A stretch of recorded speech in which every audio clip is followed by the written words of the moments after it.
एक ऐसा स्टॉक जिसने पिछले 3 सालों में आपके पैसे को 10 गुना किया है। एक ऐसा स्टॉक जिसके रेवेन्यूज में और प्रॉफिटेबिलिटी में हमें 360 डिग्री का चेंज देखने को मिला है पिछले कुछ सालों में। एक ऐसा स्टॉक जिसके नाम में एक ऐसा ब्रांड आता है जिसके लिए आपकी और हमारी रिस्पेक्ट सबसे ज्यादा है, हमारी नजरों में उनकी ब्रांड वैल्यू सबसे हाईएस्ट है। जी हां, मैं बात कर रहा हूं टाटा मोटर्स के स्टॉक के बारे में। और आज की सिंगल वीडियो में हम बेसिक से लेकर एडवांस, फंडामेंटल से लेकर टेक्निकल, सब कुछ डिटेल में स्टडी करेंगे इस कंप्लीट स्टॉक के बारे में और ये एनालाइज करेंगे कि क्या आने वाले समय में ये स्टॉक 1500 या 2000 के लेवल तक भी पहुंच सकता है क्या। डिटेल में स्टडी करेंगे। This video is supported by Samco, जो इंडस्ट्री फर्स्ट एक फीचर लाया है जो आपके लिए और हमारे लिए काफी यूजफुल हो सकता है। उस फीचर के बारे में और सैमको के बारे में बात करेंगे आगे इस वीडियो में। चलिए शुरू करते हैं।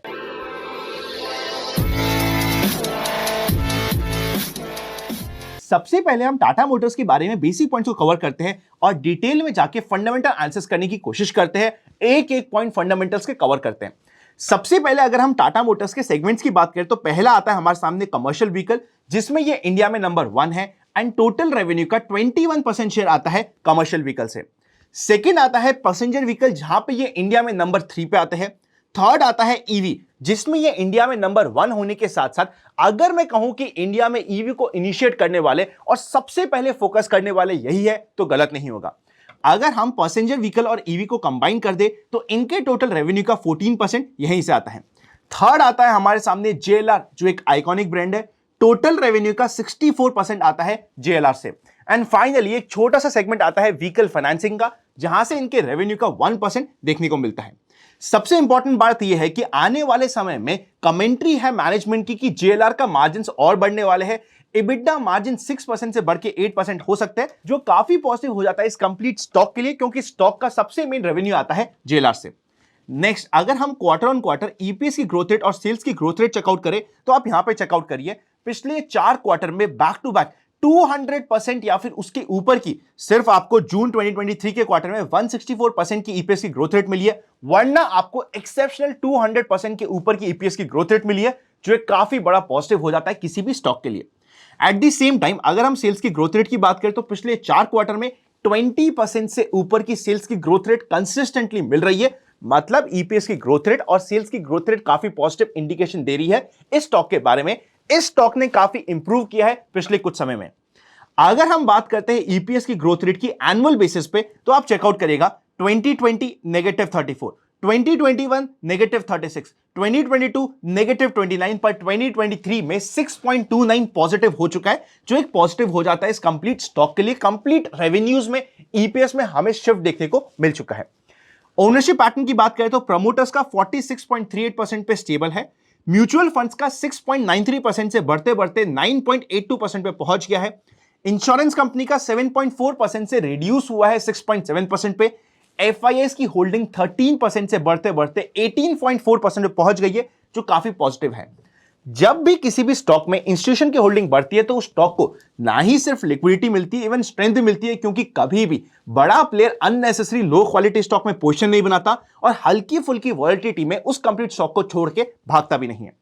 इंडिविजुअल इन्वेस्टर्स का स्टेक यहां पे 17.9% से रिड्यूस होकर 15.68% पे पहुंच गया है। मैनेजमेंट टीम ऐसी है जिसका पहले नाम जानने के बाद हमें आगे के नाम जानने की इच्छा ही नहीं करती। चेयरमैन है सर रतन टाटा। अगर हम मेजर शेयर होल्डर्स की बात करें तो Tata Sons Private Limited 43.77%, LIC 3.89%, SBI Nifty ETF 2.49% and Tata Industries Limited 2.17% के साथ आ जाते हैं। एंड नेक्स्ट नाम आता है रेखा राकेश झुंझुनवाला का 1.6% के साथ, जो एक इंटरेस्टिंग हमारे लिए शेयर होल्डर का मिक्स हो जाता है। रिटर्न ऑन इक्विटी और रिटर्न ऑन कैपिटल एम्प्लॉयड की बात करें तो आप चेकआउट करिएगा 2021-2022 में इतने अच्छे नहीं थे, पर 2023 में एक अच्छे 5% से ऊपर जा चुके हैं। ये एक ऐसा स्टॉक था जो 2020 एंड 2021 में एक्चुअल अपनी टर्न अराउंड की स्टोरी को बना रहा था। अगर आप इस चैनल से पुराने जुड़े हुए तो आपको याद होगा जो हमने सुपर 30 निकाले थे 2020 में, उसमें this was the only stock जो हमारे फोकस में था, इवन आफ्टर नोइंग कि ये एक ऐसा स्टॉक है जिसके रिजल्ट्स इतने अच्छे नहीं थे उस समय तक, जिसकी EPS की ग्रोथ रेट उस समय तक हमें अट्रैक्टिव नहीं लग रही थी, पर जिस तरीके से कंप्लीट स्टॉक में टर्न अराउंड हो रहा था और फोकस हो रहा था आने वाले फ्यूचर में, उसको ध्यान में रखते हुए एज एन एक्सेप्शन हमने स्टॉक पे फोकस किया था। सेल्स की ग्रोथ रेट की बात करें तो 2022 के कंपैरिजन में 2023 में 24% का अप है, अच्छा हो जाता है। नेट इनकम का परसेंटेज चेंज भी पिछले कुछ क्वार्टर में आप देख सकते हो, स्पेशली पिछले 5 क्वार्टर में काफी पॉजिटिव है। इवन पिछले 4 क्वार्टर में तो 100% से ऊपर का है, जो एक अच्छा फिगर हो जाता है। इन दी सेम वे EBITDA का मार्जिन भी यहां पे 100% के ऊपर के पॉजिटिव दिखा रहा है ग्रोथ पिछले 4 क्वार्टर में। पिछले 8 क्वार्टर की बात करें तो यहां पे थोड़ी सी वॉलिटिलिटी मिली थी, पर अभी पिछले 4 क्वार्टर यहां पे बहुत अमेजिंग फिगर्स हमें देखने को मिल रहे हैं। तो फंडामेंटल्स के बेसिस पे ये एक ऐसा स्टॉक है जो अभी भी, इवन तो पिछले 3 सालों में 10 गुना बढ़ चुका है, अभी भी फंडामेंटल्स इसके इंप्रूव हो रहे हैं। अभी भी हमारे फंडामेंटल्स की जो चेकलिस्ट होती है उससे ये टिक मार्क करता जा रहा है। अब इससे पहले कि हम डिटेल में जाके टेक्निकल एनालिसिस करें, एज अ ट्रेडर हमारी सबसे बड़ी दिक्कत ये होती है कि हमें ये नहीं पता होता जो हमारी पास की ट्रेड थी वो हमने सही करी थी, गलत करी थी। पास की ट्रेड्स में हमने आउट परफॉर्म करा था या फिर अंडर परफॉर्म करा था। बोले तो हमारी पास की ट्रेड कैसी थी ये हमें बताने वाला अभी तक कोई नहीं था, पर अब फाइनली सैमको आपके सामने प्रेजेंट करने वाला है अनदेखा सच अबाउट योर ओन ट्रेड। जब आप अपने पोर्टफोलियो का अनदेखा सच जानोगे तब आपको एक्चुअली पता चलेगा कि आपकी एक्सपर्टीज है कहां पे। फॉर एग्जाम्पल आपको लग सकता है कि ऑटोमोबाइल एज अ सेगमेंट या फिर health care as a segment या फिर for example hotel industry as a segment आपका एक्सपर्टीज है, आपकी यहां पे स्टॉक पिकिंग बहुत अच्छी है। पर क्या आपके इस बिलीव को आपका पोर्टफोलियो भी सपोर्ट करता है, ये आपको बताएगा सैमको।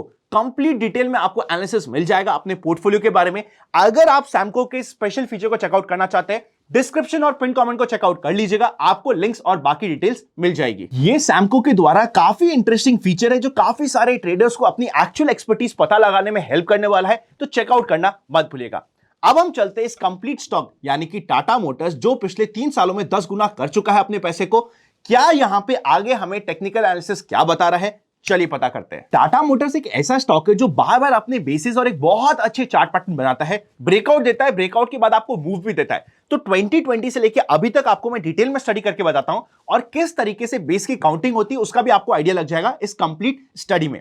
सबसे पहले आप चेकआउट करिएगा कि 2020 में यहां पे कंप्लीट क्रैश आता है, उसके बाद वापस से ये फ्लैट बेस का पैटर्न बनाता है जिसका ब्रेकआउट आपको मिलता है 114 के आसपास। 114 से आपको इमीडिएटली 150 के लेवल्स तक का मूव मिल जाता है। ऑलमोस्ट आप कह सकते हो कि 20% के आसपास का मूव मिलने के बाद ये वापस से फ्लैट बेस के पैटर्न में फंस जाता है। और इस बार जब ये 154 के लेवल को ब्रेकआउट करता है, वापस से अपने फ्लैट बेस को ब्रेकआउट करता है, तो इमीडिएटली डबल हो जाता है, 300 तक पहुंच जाता है।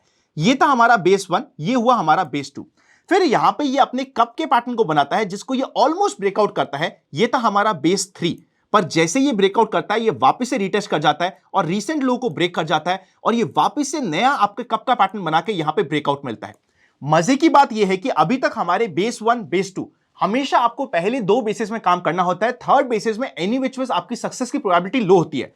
पर जो ये बेस बना था, जैसे ही इस बेस के लो को ये अंडरकट करता है, इसका बेस का काउंट वापस से 1 चले जाता है और अब हम वापस से बेस नंबर 1 में थे और यहां पे इसने 300 के लेवल पे ब्रेकआउट करके ऑलमोस्ट 500 तक का एक बहुत प्यारा मूव दे दिया था, जिसने एक बहुत अच्छा मूव ये दे चुका था।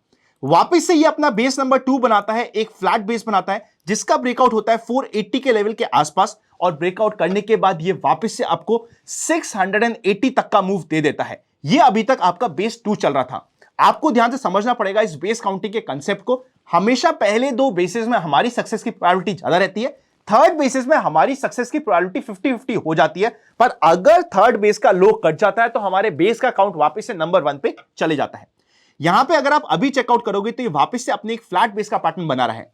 ये एक ऐसा स्टॉक है जिसमें फ्लैट बेस के पैटर्न बहुत ज्यादा मिलते हैं। वापस से ये अपने फ्लैट बेस के पैटर्न को बना रहा है जिसमें आपको ब्रेकआउट मिलेगा 680 के ऊपर और जिसका इंपॉर्टेंट सपोर्ट का लेवल है 600 के आसपास का। अगर हम इसको डेली कैंडलस्टिक में चले जाएंगे तब भी आपको पता चलेगा इसने कई बार कोशिश करी कि अपने ये तीसरे बेस को ब्रेकआउट करने की, पर क्योंकि ये थर्ड बेस है थोड़ी सी यहां पे दिक्कत मिल रही है और रेजिस्टेंस मिल रही है। पर अभी जिस तरीके के इस क्वार्टरली रिजल्ट्स आए हैं, अगली बार अगर ये 680 के लेवल को क्रॉस करता है तो एक अच्छे बेस फॉर्मेशन के साथ, बिकॉज ऑलरेडी इसे 3 से 4 महीने हो चुके हैं इस थर्ड बेस में, थर्ड बेस की सक्सेस की प्रोबेबिलिटी काफी हाई हो सकती है क्योंकि रेजिस्टेंस फेस करके ये बार बार करेक्ट कर चुका है। इंपॉर्टेंट सपोर्ट इस स्टॉक के लिए होने वाला है इस बेस का कंप्लीट सपोर्ट का लेवल जो होता है 600 के आसपास। ये इसका रफली 100 डे मूविंग एवरेज की भी लाइन का एरिया होगा, इंपॉर्टेंट सपोर्ट होगा। अल्ट्रा शॉर्ट टर्म पोजीशन और शॉर्ट टर्म पोजीशन के लिए इसका 50 डे मूविंग एवरेज यानी कि 625 का लेवल इंपॉर्टेंट सपोर्ट का काम करने वाला है। जिस तरीके का ये स्टॉक बना रहा है, अगर ये यहां से इमीडिएटली ब्रेकआउट देता है या फिर चाहे तो एक बार ये हल्का सा ब्रेक कर दे अपना बेस और वापस से नया बेस फॉर्म करे, अगर ये बाय चांस बेस ब्रेकआउट करके अगर बाय चांस ये बेस का फेलियर करके और वापस से नया बेस बनाता है तो यहां पे जब ये अगला बेस बनाएगा और उस समय मूव देता है तब तो हमें 100% तक के भी मूव मिल सकते हैं, क्योंकि रिजल्ट सपोर्ट कर रहे हैं, बेस काउंट हमारे सपोर्ट में आ जाएगा, स्टॉक फंडामेंटली काफी ज्यादा साउंड है जिसको हमें प्रॉपर्ली स्टडी करना इंपॉर्टेंट होगा। आपको क्या लगता है इस कंप्लीट स्टॉक के बारे में? बाय द वे ये इंडस्ट्री भी अभी फोकस में चल रही है और स्टॉक भी बड़ा ही अच्छा परफॉर्म कर रहा है कंप्लीट मार्केट को अगर हम कंपेयर करें, कंप्लीट इंडेक्स से अगर हम कंपेयर करें तो काफी इंपॉर्टेंट स्टॉक है जिसको स्टडी करना आपको रेगुलरली इंपॉर्टेंट होगा। काफी हाई चांसेस है बिकॉज इसने एक अच्छा समय बेस 3 में भी बिता दिया है कि बेस 3 का भी ब्रेकआउट दे दे, पर प्राइस एक्शन का कंफर्मेशन होना कोई भी ट्रेड से पहले इंपॉर्टेंट होता है, तो उस चीज को आपको स्टडी करना पड़ेगा। अगर ये वीडियो अच्छा लगे तो लाइक करे बिना मत जाइएगा।